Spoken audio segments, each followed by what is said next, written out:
If you believe that the government is spending too much, you probably are going to vote for the Conservatives Well, yeah. because you think that they're going to balance the budget. The average fifth grader can figure out the math.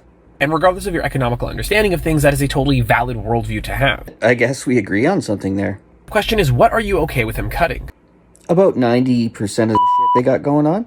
Because so far, it seems as though Pierre Poilievre has no intention of keeping the dental care, pharmacare, or childcare programs that have been introduced recently. You mean the one with the $60 billion deficit? If you have kids in daycare right now, you are saving probably close to 5 figures a year, if not more, on childcare. So the people with kids should have the people without kids pay for their kids? And yes, a lot of people in the population have pharmacare and dental care coverage through their work, so they may not view these plans as necessary. It's absolutely necessary for the government to be involved because they're so efficient.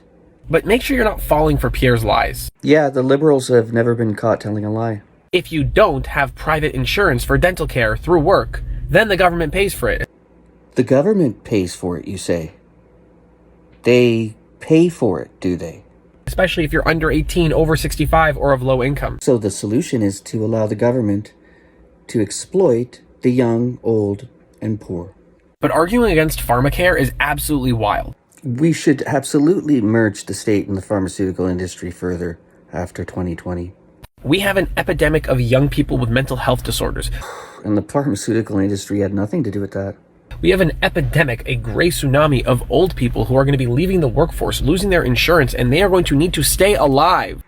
Maybe if the government didn't tax half their earnings their entire life, they would be able to retire. So fighting against a universal pharmacare program is basically saying that you don't care about young people and you don't care about old people.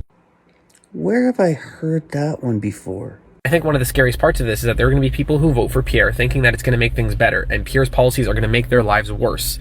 That will be my first thought when I see a lower price at the pump and the grocery store. And they're not going to know why. Because they're going to think, well, I didn't want this. I didn't know that he was going to do this. Yeah, we should just let the super efficient government borrow another $600 billion. That's the problem with being a low information voter. What do you know? A liberal gaslighting your intelligence.